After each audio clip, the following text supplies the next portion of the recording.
Hello दोस्तों, आप सब कैसे हैं। उम्मीद करता हूँ आप सब बढ़िया ज़बरदस्त होंगे। तो हमने अभी तक पॉलिटी के अंदर 3 लेक्चर आपके देखे। एक मैंने आपको बेसिक जो चीज़ें थी वो समझाई थी कि उसकी टर्मिनोलॉजी है वो कैसी होती है। उसी लेक्चर मैंने आपको प्रीएम्बल भी स्टार्ट किया था। प्रीएम्बल मैंने आपको पढ़ाया था प्रस्तावना। उसके बाद हमने भाग 1 देखा है ना, भारत और उसके राज्य क्षेत्र। और सेकंड लेक्चर में मैंने आपको नागरिकता पढ़ाई थी। और आज बहुत मोस्ट इंपोर्टेंट लेक्चर होने वाला है जिसका नाम क्या है, फंडामेंटल राइट्स, मौलिक अधिकार। और आप सब लोगों को जानने चाहिए कि हमारे मौलिक अधिकार क्या क्या हैं। तो आप लोगों ने जो सेकंड लेक्चर में मुझे सिटीजनशिप में जो आपके कमेंट्स देखे मैंने, मतलब पढ़ के मज़ा आ गया कि हाँ चलो भाई मेरा पढ़ाना सार्थक हो रहा है। तो आप लोगों से यही उम्मीद करता हूँ कि आप प्लीज़ इसको शेयर भी करें, है ना। अब हम मुजफ्फरनगर के रहने वाले हैं तो सभी लोग देखते हैं हमको, ठीक है ना। और आप शेयर भी करें, उसको सब्सक्राइब भी करें, ठीक है। चलिए, तो आज हम स्टार्ट करने वाले हैं अपना क्या, पार्ट 3 भाग 3 हम स्टार्ट करने वाले हैं आज। तो भाग 3 में चलिए स्टार्ट करते हैं। भाग 3 पार्ट 3, कॉपी पेन अपने साथ लेके बैठेंगे सब लोग। भाग 3, तो भाग 3 जो है ये हमारे फंडामेंटल राइट्स को, फंडामेंटल राइट यानी कि मौलिक अधिकारों की बात करता है। फंडामेंटल राइट यानी कि मौलिक अधिकार। और ये मौलिक अधिकार होते क्या हैं, अगर कोई आपसे पूछे बताइए मौलिक अधिकार होते क्या हैं, तो मौलिक अधिकारों का हम ये कह सकते हैं जो हमारे नैतिक होता है, जो हमारी नैतिक जीवन स्तर होता है, और जो हमारा क्या होता है एक सामाजिक जीवन होता है, उसको विकास करने के लिए हमें फंडामेंटल राइट की आवश्यकता पड़ती है। यानी कि जो हमारा भौतिक और हमारा नैतिक विकास होगा उसके लिए हमारे क्या है, फंडामेंटल राइट की आवश्यकता पड़ती है, ठीक है। चलिए इसके बाद बात करेंगे, ये हमारे आर्टिकल 12 से लगा के आर्टिकल 35 तक दिए गए हैं। अनुच्छेद 12 से लगा के अनुच्छेद 35 तक दिए गए हैं। तीसरा क्वेश्चन बेसिक बन सकता है कि बताइए ये हमने कहाँ से अडॉप्ट किए हैं, इनका सोर्स क्या है। तो आप कहेंगे सर जो इनका सोर्स है, जो इनका स्रोत है वो हमने लिए हैं यूनाइटेड स्टेट्स ऑफ अमेरिका से, यूएसए से हमने इसको लिया है, ठीक है ना। इतनी बात आपको समझ में आनी चाहिए, ठीक है। यूएसए से हमने इनको लिया है। दूसरी बात, ये जो हमारे फंडामेंटल राइट्स हैं ये गवर्नमेंट के लिए बाउंडेड हैं। क्या है, बाउंडेड यानी कि बाध्यकारी हैं। अगर इनका गवर्नमेंट वायलेशन करने की कोशिश करती है, स्टेट वायलेशन करता है इसका, तो आप क्या करते हैं, तो आप सुप्रीम कोर्ट और डायरेक्टली हाई कोर्ट आप जा सकते हैं। बताएंगे अभी कैसे कैसे जाएंगे, ठीक है। और ये जस्टिएबल भी हैं, यानी कि ये न्याय योग्य भी हैं। तो इनको आधार मानते हुए इन पे न्याय भी जुडिशरी कर सकती है, तो ये न्याय योग्य भी हैं। तो ये कुछ बेसिक बातें हैं बच्चे जो आपको पता होनी चाहिए। पहली बात, भारत के संविधान में भाग 3 जो है वो रिलेटेड है आपके फंडामेंटल राइट से। अनुच्छेद 12 से लगा के 35 तक आपके मौलिक अधिकारों की बात की जाती है। इसके बाद ये हमने आपके जो है लिए कहाँ से हैं, ये हमने लिए हैं यूएसए से। और ये हमारे बाउंडेड हैं, बाध्यकारी हैं, और ये हमारे क्या है, न्याय योग्य हैं, जस्टिएबल है। तो इतनी बातें आपको यहाँ से समझ में आ जानी चाहिए। अब इसमें कुछ बातें होती हैं, क्या होती हैं कि कुछ ऐसे फंडामेंटल राइट हैं जो केवल और केवल भारतीयों को प्राप्त हैं, केवल भारतीय लोगों को प्राप्त हैं। कुछ ऐसे हैं जो भारतीयों के साथ साथ जो फॉरेनर्स आते हैं, विदेशी होते हैं, उनको भी प्राप्त है। तो अगर हम बात करेंगे जो केवल भारतीय लोगों को प्राप्त है, उसमें हमारे पास जो आर्टिकल नंबर 15 होता है, 15 में क्या है, सब चीज़ें मैं आपको बताऊंगा। आर्टिकल नंबर जो 15 है वो भारतीय लोगों को प्राप्त है। आर्टिकल नंबर 16 रिजर्वेशन की बात करते हैं, भारतीय लोगों को प्राप्त है। आर्टिकल 19 फ्रीडम ऑफ स्पीच भारतीय लोगों को प्राप्त है। इसके बाद हम आर्टिकल 29 की बात करेंगे, 29 की बात करेंगे, तो 29 भी केवल और केवल भारतीय लोगों को प्राप्त है। और उसके साथ 29 के साथ 30, तो only and only 5 fundamental rights, केवल और केवल 5 ऐसे हमारे मौलिक अधिकार हैं जो सिर्फ और सिर्फ भारतीय लोगों को प्राप्त हैं। और इसके साथ साथ बाकी जो बचेंगे वे सब किसको हैं, वे आपके विदेशी नागरिक को हैं। ये 5 तो केवल और केवल भारतीयों को ही मिलेंगे, बाकी सब हैं, लेकिन ये 5 जो हैं ये विदेशियों को नहीं मिलेंगे। जो बाहर से आने वाले हैं ये विदेशियों को नहीं मिलेंगे, ये केवल और केवल भारतीयों के। बाकी जितने फंडामेंटल राइट हैं वे तो हैं, ठीक है ना। बाकी इनको छोड़ के बचेंगे वे भारतीय लोगों को मिलेंगे और विदेशी लोगों को भी मिलेंगे। इतनी बात आपको समझ में आ गई। अब बात करते हैं हम अपने बेसिक कॉन्स्टिट्यूशन की, कि जब भारत का संविधान बना, बात करेंगे 26 जनवरी 1950 की। तो जब भारत का संविधान बना उस समय हमारे पास 7 फंडामेंटल राइट्स दिए गए, 7 मौलिक अधिकार दिए गए। कितने दिए गए, 7 मौलिक अधिकार दिए गए। बात करते हैं एट प्रेजेंट, वर्तमान में हमारे पास केवल और केवल 6 फंडामेंटल राइट्स हैं, 6 मौलिक अधिकार हैं। तो 7वां कहाँ गया, तो 7वें को 44th कॉन्स्टिट्यूशनल अमेंडमेंट एक्ट 44वें संविधान संशोधन के द्वारा 1978 में रिपील कर दिया गया, हटा दिया गया। और ये कौन सा था, इसका नाम था संपत्ति का अधिकार, right to property. Right to property English वाले बच्चे लिखते चले, देखो दोनों भाषा में लिखना थोड़ा संभव नहीं हो पाता, तो आप लिखते चले संपत्ति का अधिकार, राइट टू प्रॉपर्टी को हटा दिया गया और इसको हटाकर क्या किया गया, एक लीगल राइट बना दिया गया, एक विधिक अधिकार बना दिया गया, जिसको आर्टिकल नंबर 300A में भेज दिया गया। 300A में फिलहाल जो है हमारा क्या पढ़ा है, राइट टू प्रॉपर्टी पढ़ा है। तो ये कुछ बेसिक इन्फॉर्मेशन है जो आपको पता होनी जरूरी है, ठीक है। चलिए, तो वर्तमान में कितने हमारे पास है, 6 हैं। वर्तमान में कितने हैं, 6 थे, कितने 7, ठीक है। चलिए, इसके बाद हम बात करते हैं, हम ये जो 6 हैं ये कौन कौन से हैं, मैं एक बार बोल देता हूँ इनको फटाफट।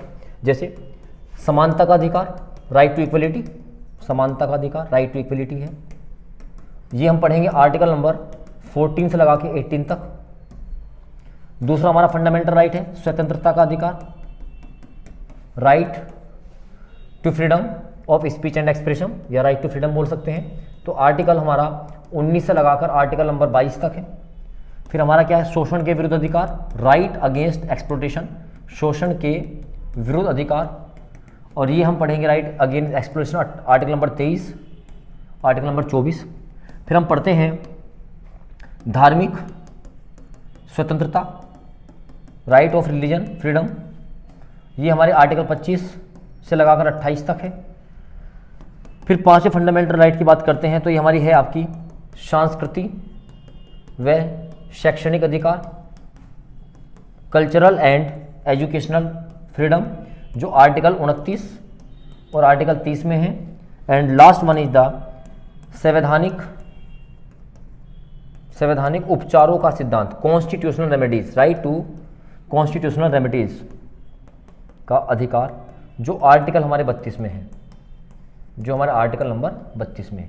तो हमने देखा था कि हमारे जो आर्टिकल हैं, जैसे इसमें आएगा 15 और 16 केवल भारतीय नागरिकों को प्राप्त है, 19 भारतीय नागरिकों को प्राप्त है, और 29 के साथ कौन सा है, 30 भारतीय नागरिकों को प्राप्त है। तो इस तरीके से हमारे पास ये आर्टिकल यहाँ पे आ जाएंगे। तो इतनी बात आपको समझ में आ गई क्या? चलिए ठीक है, अब बात करेंगे कि आर्टिकल नंबर 12 में है क्या। अब हम यहाँ से अपने स्टार्ट करते हैं, तो आप लिखना स्टार्ट कीजिएगा। आर्टिकल नंबर 12 बताता है what is the definition of state, definition of state, राज्य की परिभाषा। तो राज्य जो वर्ड है, जो स्टेट वर्ड है, इस स्टेट वर्ड की डेफिनेशन दी गई है। तो स्टेट में क्या कहा गया है, आपकी कोई भी केंद्र सरकार, आपकी कोई भी केंद्र सरकार जिसका नाम होगा सेंट्रल गवर्नमेंट, आपकी कोई भी राज्य सरकार या प्रांतीय सरकार, प्रांतीय सरकार। तो राज्य या प्रांतीय सरकार का मतलब क्या हो गया, स्टेट गवर्नमेंट है ना, प्रांत की सरकार। और आपकी कोई स्थानीय सरकार, स्थानीय मतलब लोकल गवर्नमेंट, स्थानीय सरकार, लोकल गवर्नमेंट। और इसके साथ साथ ऐसा कोई व्यक्ति जो सरकार से जुड़ा हुआ है, यानी कि जो गवर्नमेंट ऑर्गेनाइजेशंस हैं, जो संस्थाएं हैं, सरकारी संस्थाएं, सरकारी संस्थाएं, संस्थान, ये सारे के सारे किसके अंदर आएंगे बच्चे, स्टेट के अंदर आएगी। यानी कि ऐसा कोई भी आदमी जो सरकार की शक्ति, जो सरकार की शक्ति का प्रयोग कर रहा है, तो सरकार की शक्ति का प्रयोग करने वाला प्रत्येक व्यक्ति क्या कहलाएगा, आपका स्टेट कहलाएगा, राज्य कहलाएगा। यानी कि आप कहोगे कि सर अगर हम एक कांस्टेबल की बात करते हैं, एक पुलिस वाले की बात करते हैं, एक गवर्नमेंट टीचर की बात करते हैं, क्या वे सरकार है? हाँ बिल्कुल सरकार है, क्योंकि वे सरकार के द्वारा दी गई शक्तियों का प्रयोग कर रहे हैं। If any person who apply या who completely within the powers of the government is known as the state. जो सरकार की शक्तियों के साथ है वो क्या कहलाएगा, आपका राज्य कहलाएगा। तो आज के बाद जहां भी स्टेट की परिभाषा आएगी तो आप इन लोगों को समझेंगे कि हम राज्य की बात कर रहे हैं, ठीक है। चलिए, आर्टिकल नंबर 13 कहता है क्या, कि जो हमारी पार्लियामेंट है, जो संसद है, वो कोई ऐसा कानून नहीं बनाएगी, ऐसा कोई कानून नहीं बनाएगी, कैसा कानून नहीं बनाएगी, बनाएगी जिससे जो मौलिक अधिकार है, फंडामेंटल राइट है, वो या तो कम होते हों या फिर वो समाप्त होते हैं। ये साफ साफ लिखा हुआ है कि जो हमारी संसद है या राज्य है, कोई वो ऐसा कानून नहीं बनाएगा जिससे हमारा फंडामेंटल जो राइट है वो या तो कम हो या समाप्त हो। तो ऐसा कानून हम बिल्कुल नहीं बना सकते हैं, ठीक है ना। ऐसे बताया गया है आर्टिकल नंबर 13 के अंदर, ठीक है। चलिए, तो क्योंकि देखो ये बाउंडेड है, वरना आपको पता है संसद तो कुछ भी कर सकती है, संसद के पास सारी पार्लियामेंट के पास शक्तियाँ होती हैं। तो यहाँ साफ साफ लिख दिए गए संविधान सभा के द्वारा कि राज्य सरकार या संसद या कोई भी ऐसा कानून नहीं बनाएगी जो हमारे फंडामेंटल राइट को कम करे या समाप्त करे, ठीक है ना। चलिए, इसके बाद की बात करते हैं। एक क्वेश्चन मैंने यहाँ पे लिया है, if any provision in fundamental right the amendment can be, क्या मौलिक अधिकारों में संशोधन किया जा सकता है? तो बिल्कुल किया जा सकता है। इसके साथ बहुत सारे केस जुड़े हुए हैं, लेकिन वर्तमान स्थिति है कि वर्तमान स्थिति में आप कह सकते हो कि हाँ, गोलकनाथ केस के बाद केशवानंद भारती केस में, जब केशवानंद भारती केस आया आपका 1773 में, तो उसने कहा कि आप बेसिक स्ट्रक्चर को छेड़ेंगे नहीं, मूल ढांचे के सिद्धांत को आप नहीं छेड़ोगे, बेसिक स्ट्रक्चर की बात करेंगे तो बेसिक स्ट्रक्चर में वही सब चीज़ें हैं, सॉवरेनिटी है, संप्रभुता है, लोकतंत्र है, समाजवाद है, पंथ निरपेक्ष है, गणतंत्र है, इकोनॉमिकल, पॉलिटिकल, सोशल, आपके पास क्या होनी चाहिए, आपके पास इक्वलिटी होनी चाहिए, फ्रेटर्निटी होनी चाहिए, तो व्यक्ति गरिमा, ये आपका बेसिक ढांचा बताया गया है। तो इसमें कोई छेड़छाड़ आप नहीं करोगे, तो लेकिन इसके साथ आप फंडामेंटल राइट में संशोधन किया जा सकता है, क्योंकि आपने अभी देखा कि हमने संपत्ति का अधिकार इससे हटाया है, तो उसको हटाने के लिए कोई ना कोई संशोधन किया गया होगा। तो mean to say after the case of Keshavananda Bharati 1973, तो हम ये कह सकते हैं कि हाँ, इसमें संविधान संशोधन संभव है, किया जा सकता है। ठीक है, चलिए, तो ये इतनी बात यहाँ से हो जाती है। तो हम बात करते हैं अपनी पहला फंडामेंटल राइट हमारा जो है, पहला समानता का अधिकार, राइट टू इक्वलिटी, समानता का अधिकार, राइट टू इक्वलिटी। तो राइट टू इक्वलिटी की बात करेंगे तो राइट टू इक्वलिटी आपका आर्टिकल नंबर 14 से लगाकर आर्टिकल नंबर 19 तक है, सॉरी 18 तक है, आर्टिकल नंबर 18 तक है। तो बात करते हैं आर्टिकल 14। आर्टिकल 14 क्या कहता है? आर्टिकल 14 बोलता है कि equality before law and equal protection of law, कि राज्य किसी भी व्यक्ति के विधि के समक्ष समानता, विधि के समक्ष समानता यानी कानून के समक्ष समानता, और इक्वल प्रोटेक्शन ऑफ लॉ, और विधि के समक्ष संरक्षण, समान संरक्षण, विधि के समक्ष समान संरक्षण। तो ये कहा गया आर्टिकल नंबर 14 में कि जो कानून होगा, कानून सबके लिए बराबर होगा, विधि के समक्ष सब लोग समान होंगे। हालांकि ये एक नेगेटिव, ये एक नकारात्मक विभेद माना जाता है, ये एक नकारात्मक विभेद माना जाता है, और ये जो है आपका लिया गया है कहाँ से? ये यूएसए से लिया गया है, सॉरी ब्रिटेन से लिया गया है। ये कहाँ से लिया गया है? ब्रिटेन से लिया गया है। जबकि right to equal protection of law, जबकि विधि के समक्ष समान संरक्षण जो है एक पॉजिटिव स्टेटमेंट माना जाता है, जो कि हमने कहाँ से लिया है? यूएसए से लिया है। तो एक बार पूछा गया था कि बताइए ये नेगेटिव, ये नकारात्मक है, और इसमें से कौन सा सकारात्मक है? तो देखिए, एक बात समझेंगे आप, कानून विधियों के समान संरक्षण में जब आप देखोगे तो ये एक क्या है? एक सकारात्मक अवधारणा है। जैसे मैं इसको आपको बताता हूँ किस तरीके से समान है, कि ये जो है अनुपातिक समानता पर आधारित होती है ना। आर्टिकल 14 के आधार पर समानता का बहुत सारा अर्थ हम निकाल सकते हैं। जैसे भारत में कोई स्पेशल ट्रीटमेंट नहीं है, कोई विशेषाधिकार नहीं है।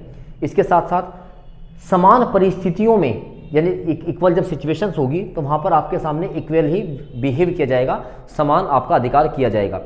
लेकिन परिस्थिति अगर असमान है, परिस्थितियाँ अगर इक्वल नहीं है, तो उसमें असमान भी व्यवहार किया जा सकता है। यद्यपि यह सदैव जो दुर्लभ लोग होंगे, जो दुर्बल लोग होंगे, उनके पक्ष में ही होगा। ठीक है ना, बस आप इतना याद कर लीजिए। आर्टिकल नंबर 14 में equality before law and equal protection of law है। ये बात नेगेटिव है, ये हमने कहाँ से लिया है? ब्रिटेन से, और ये बात हमने कहाँ से ली है? यूएसए से ली है। ठीक है ना, चलिए इसके बाद आर्टिकल नंबर 15 की बात करते हैं। आर्टिकल नंबर 15 क्या कहता है? The prohibition of discrimination on the matter of the religion, caste, race, birth place and gender. लिखा हुआ है कोई भी राज्य किसी धर्म, जाति, नस्ल, जन्म स्थान तथा लिंग के आधार पर भेदभाव नहीं करेगा। लिंग के आधार पर भेदभाव नहीं करेगा, साफ साफ लिखा है। Article number the prohibition of the discrimination on a matter of religion, caste, race and birth place and the gender. तो यानी कि जैसे कि मान लेते हैं कोई व्यक्ति है ना, इसमें आप जैसे आप कह सकते हो, जैसे सार्वजनिक स्थान पर सड़क हैं, आपके कुएं हैं, है ना, तो पार्क है, तो आदि इन स्थानों में जाने से कोई भी किसी को वंचित नहीं करेगा। जैसे साफ साफ लिखा है, कोई भी राज्य सरकार, कोई भी केंद्र सरकार, कोई भी स्टेट किसी व्यक्ति के साथ उसके धर्म, जाति, नस्ल, ठीक है ना, जन्म स्थान और लिंग के आधार पर कोई भेदभाव नहीं करेगा। लेकिन ये बात, एक बात और कही गई है कि वो भेदभाव कर सकता है किनके साथ? इसका आर्टिकल नंबर 15 का सब क्लोज 3 देखेंगे, इसमें लिखा हुआ है कि राज्य जो है महिलाओं, बच्चों व शोषित वर्गों के लिए विशेष उपबंध कर सकता है। क्योंकि यहाँ पे एक बात कही गई है कि अगर हम इनके डेवलपमेंट की बात करते हैं, क्योंकि ये शोषित वर्ग हैं, ये बच्चे हैं, ये महिलाएं हैं, तो इनके लिए हम भेदभाव कर सकते हैं। इसलिए आप देखेंगे कहीं कहीं पर आपको आरक्षण की जैसे पद्धति होती है, जो हमारे उच्च शिक्षण संस्थान होते हैं, तो संसद ने जो हमारे पास हायर इंस्टीट्यूट्स हैं, एजुकेशनल इंस्टीट्यूट्स हैं, तो वहाँ पर जो है नामांकन के लिए IIT हो गए, IIM हो गए, है ना, दिल्ली यूनिवर्सिटी हो गई, तो वहाँ पर भी कहीं ना कहीं इसका प्रयोग किया जाता है, क्योंकि ये माने जाते हैं कि ये हमारे इनके विकास के लिए हमें काम करना जरूरी है। तो दो आर्टिकल हमने पढ़े हैं, आर्टिकल 14 जहाँ पर लिखा हुआ है विधि के समान संरक्षण और विधि के समक्ष समानता।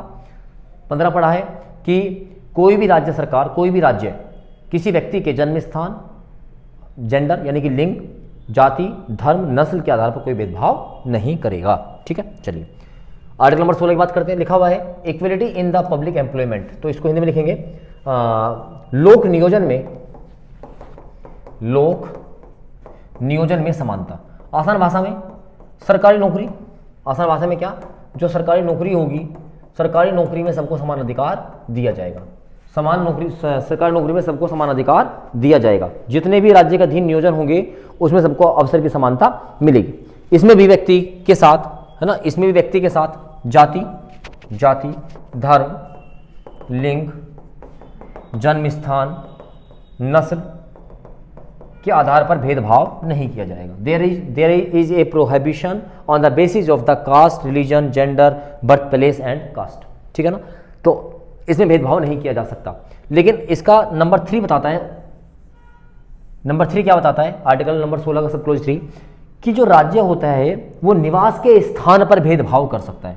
राज्य निवास के स्थान पर, किसके आधार पर, डोमोसाइल, किसके आधार पर, डोमोसाइल के आधार पर। तो आप देखते होंगे डोमोसाइल कि भाई जैसे उत्तराखंड है, उसने बोला कि भाई हमको तो वही व्यक्ति फॉर्म भर सकते हैं जो यहाँ के डोमोसाइल, जिनके पास डोमोसाइल का क्या हो, एक सर्टिफिकेट हो, तो वो यहाँ भर सकते हैं। तो इसलिए यहाँ पर साफ साफ लिखा हुआ है कि कोई भी राज्य निवास के स्थान पर आपके साथ भेदभाव कर सकता है, लेकिन बाकी इन चीज़ों में कोई भेदभाव नहीं करेगा।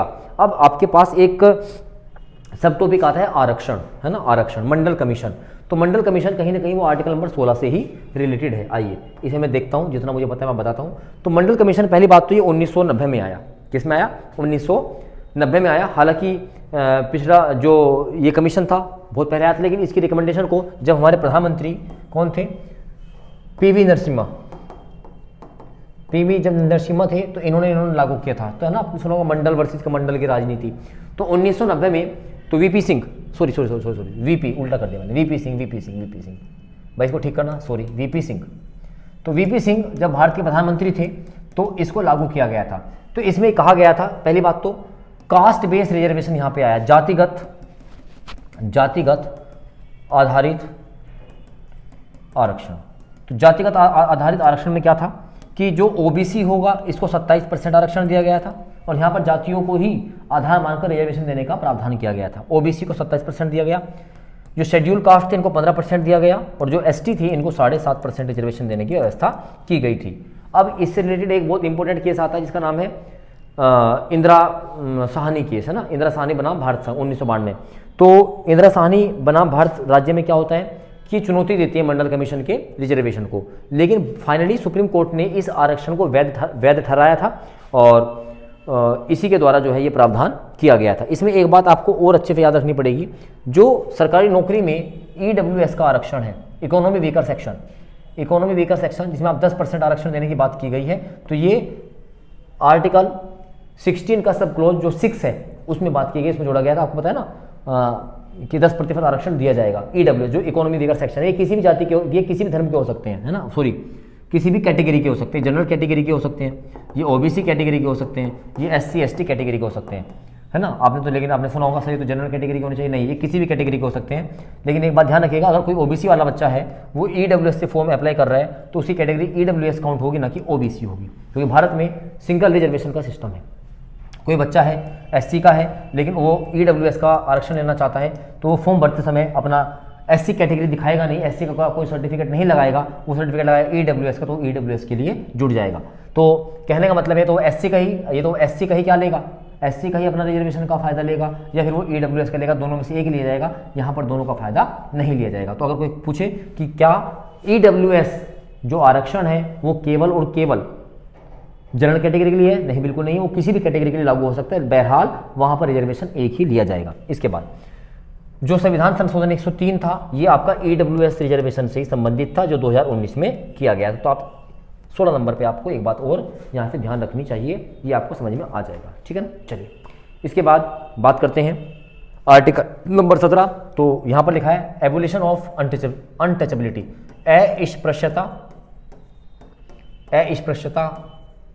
अस्पृश्यता का अंत। तो जो छुआछूत की बीमारी थी, तो छुआछूत को खत्म करने के लिए आर्टिकल नंबर 17 डाला गया। इसके लिए सबसे पहले क्या लाया गया? Civil right protection act. तो सिविल राइट प्रोटेक्शन एक्ट लाया गया। अस्पृश्यता निवारण अधिनियम, जो नागरिक अधिकार संरक्षण कहा गया इसको, नागरिक अधिकार संरक्षण अधिनियम 1955। और इसके बाद ये सिर्फ और सिर्फ जो था, ये सिर्फ SC कैटेगरी के लिए था, अनुसूचित जाति के लिए ही ये लगाया गया था। लेकिन फाइनली 1989 में एक एक्ट बनाया गया, SC/ST act, schedule caste and schedule tribes अधिनियम 1989। तो इसमें 2-3 बातें जो मैं आपको पढ़ के बताना चाहूँगा, ठीक है ना। आप सुनिएगा मेरी बातों को, अगर आपको अच्छी लगती हैं तो बताइएगा। तो इसमें कहा गया अस्पृश्यता में, इसके अनुसार अस्पृश्यता का अर्थ यह है कि अनुसूचित जाति के किसी भी सदस्य के साथ उसकी जाति को आधार मानकर कोई भेदभाव नहीं कर सकता, है ना। अनुसूचित जाति के व्यक्ति के साथ उसकी जाति को आधार मानकर भेदभाव नहीं किया जा सकता। पहली बात समझिएगा जी, जैसे जाति के आधार पर अपमान सूचक शब्दों का प्रयोग करना, जाति के आधार पर संपर्क रखने से मना कर देना, भाई हम संपर्क नहीं रखते, तो जाति सूचक शब्दों का प्रयोग कर दिया यहाँ पे। उसके बाद सार्वजनिक वाहनों में बैठने से इंकार करना कि भाई ये फलानी जाति के बैठे हैं तो हम इसमें नहीं बैठेंगे, तो ये भी इस नियम के, इस आर्टिकल का क्या माना जाएगा? विरोध माना जाएगा, है ना। इसके और फिर आपको जो यहाँ पर दिए गए हैं उसके हिसाब से आपको सजा भी दी जा सकती है। सार्वजनिक स्थलों पर प्रवेश करने की रोक, और इस तरह से आप ध्यान रखेंगे, या इतिहास आदि के आधार पर आप अस्पृश्यता को सही नहीं ठहराया जा सकता। तो इसलिए कहा गया है कि आपको अनुसूचित जाति को आधार मानकर इसका आप अस्पृश्यता का क्या कर सकते हैं? विरोध आप नहीं कर सकते। तो इसके लिए बनाया गया था, ठीक है। चलिए, तो 1989 में मैंने बताया आपको, 1989 में क्या हुआ, एक SC/ST अत्याचार अधिनियम पारित किया गया। इसमें आपको ये एक दंडनीय अपराध है, इसमें आपको अग्रिम जमानत भी नहीं मिल पाएगी, ठीक है ना। और इसमें कुछ बहुत सारे मतलब है ना, अभियुक्त की तत्काल गिरफ्तारी हो जाएगी, जमानत नहीं मिल पाएगी। तो ये सब इसके सब चीज़ें हैं, तो ये आपको समझ लेना चाहिए। लेकिन हमारे पास क्या एक मतलब है, आर्टिकल नंबर 17 बताता है अस्पृश्यता का अंत, और इसमें 2 ध्यान रखेंगे, नागरिक अधिकार संरक्षण अधिनियम 1955 और SC/ST एक्ट 1989। देखो बच्चों, ये सब चीज़ें मैं आपको इसलिए बता रहा हूँ ताकि आपके अंदर थोड़ी सी गहराई आए चीज़ों को सीखने के लिए, ठीक है ना। तो बस इसका मतलब यही होता है। चलिए आर्टिकल नंबर 18 बात करता है एबोलिशन ऑफ द टाइटल्स, उपाधियों का अंत। तो ये कहा गया भारत में अब उपाधि नहीं चलेगी। जैसे उपाधि की बात करेंगे हम, जैसे सर उपाधि थी, राजा उपाधि थी, दीवान, है ना। तो ये सब क्या थी? उपाधि, ये नहीं चलेंगी। तो एबोलिशन ऑफ द टाइटल्स कर दिया कि अब उपाधियों का अंत यहाँ पे होगा, ठीक है ना। तो आप जो है क्या कर सकते हैं, उपाधि आप रख तो सकते हैं, इसके कुछ अपवाद हैं। जैसे कौन सा अपवाद है? पहला, शिक्षा का क्षेत्र, आपने शिक्षा में कोई पढ़ाई करके चीज़ कोई भी उपाधि ली है तो आप उसको अपने नाम से पहले लगा सकते हैं। आप अगर सेना में हैं तो आप लगा सकते हैं, जैसे मैं लिख सकता हूँ डॉक्टर, इंजीनियर, एडवोकेट, है ना। सब ये किसके उपाधि? शिक्षा की। सेना में कोई है कर्नल, लेफ्टिनेंट जनरल कुछ भी है तो ये लगा सकते हैं। बाकी इसके अलावा कोई भी व्यक्ति अपनी जो उपाधियां हैं उसको नाम से पहले प्रयोग नहीं कर सकता। एक केस इसमें आप लिख सकते हैं, बालाजी राघवन वर्सेज केंद्र में आया था एक केस, बालाजी राघवन वर्सेज केंद्र। तो इसमें क्या कहा गया था?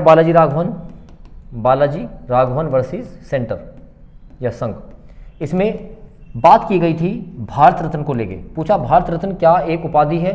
तो सुप्रीम कोर्ट ने कहा ये बिल्कुल एक उपाधि नहीं है। सुप्रीम कोर्ट ने कहा ये एक टाइटल बिल्कुल भी नहीं है, ये एक क्या है? ये एक प्राइज़ है, जिसको उपहार बोलेंगे। ये उपहार है, सॉरी उपहार नहीं, प्राइज मतलब उपहार नहीं बोलेंगे इसको, टाइटल क्या बोलेंगे? पुरस्कार। ये एक पुरस्कार है, ये एक क्या है? पुरस्कार है, ये एक अवार्ड है। और अवार्ड दिया जाता है किसी बच्चे को प्रोत्साहन करने के लिए। कोई बच्चा है कक्षा 5 का, कक्षा 5 के बच्चे ने स्कूल को टॉप किया, क्लास को टॉप किया, तो उसको एक प्राइज़ दिया जाता है। तो ये जो है भारत रत्न जो है ये एक अवार्ड है। एक अच्छा क्वेश्चन बनाया जा सकता है कि भारत रत्न जो था भारत रत्न जो पुरस्कार है ये आपका 1977 से लगा के 1980 तक नहीं दिया गया। उसका कारण यही था कि जब आपका ये केस चल रहा था तो यहाँ पे कहा गया पद्म भूषण, पद्मश्री, पद्म विभूषण, और जो भारत रत्न है ये कभी भी क्या नहीं था, ये कभी भी नहीं था क्या एक टाइटल नहीं था, ये एक पुरस्कार था। ठीक है ना। चलिए, तो ये मैंने आपको बताया 4। पहला बताया आर्टिकल नंबर 14।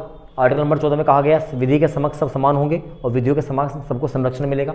आर्टिकल नंबर 15 में लिखा हुआ है राज्य किसी व्यक्ति के साथ धर्म, जाति, जन्म स्थान, लिंग आदि के आधार पर भेदभाव नहीं करेगा। उसके बाद बताया गया आर्टिकल नंबर 16 कि पब्लिक नियोजन में, लोक नियोजन में, सरकारी नौकरी में सबको समानता का अधिकार मिलेगा। लेकिन कोई भी सरकार उसमें क्या कर सकती है, स्टेट जो है क्या कर सकता है, स्टेट उसमें आपका निवास स्थान, डोमिसाइल के आधार पर भेदभाव कर सकती है। आर्टिकल नंबर 17 में पढ़ा हमने एबोलिशन ऑफ अनटचेबिलिटी, अस्पृश्यता का अंत, और आर्टिकल नंबर 18 में पढ़ा हमने उपाधियों का अंत। बताइए इतनी बात समझ में अगर आपको आ गई हो तो ये बहुत अच्छी बात है। और बस आज मैं इतना रखता हूँ, ठीक है ना। काफ़ी लंबा लेक्चर हो जाता है तो आज मैं इतना रखूँगा, इसके बाद मैं आगे बढ़ूँगा, ठीक है ना। आज के लिए धन्यवाद, थैंक यू। आज थोड़ी तबीयत भी ठीक से नहीं थी, ठीक है ना। अपना ख्याल रखिएगा और चैनल को लाइक और कमेंट जरूर कर दीजिएगा। मुझे आपके कमेंट चाहिए, मुझे आपके कमेंट से प्यार है, उनको पढ़ के लगता है कि हाँ मैं आपसे कुछ मतलब कॉन्वर्सेशन कर रहा हूँ। Thank you. जय हिंद, जय भारत।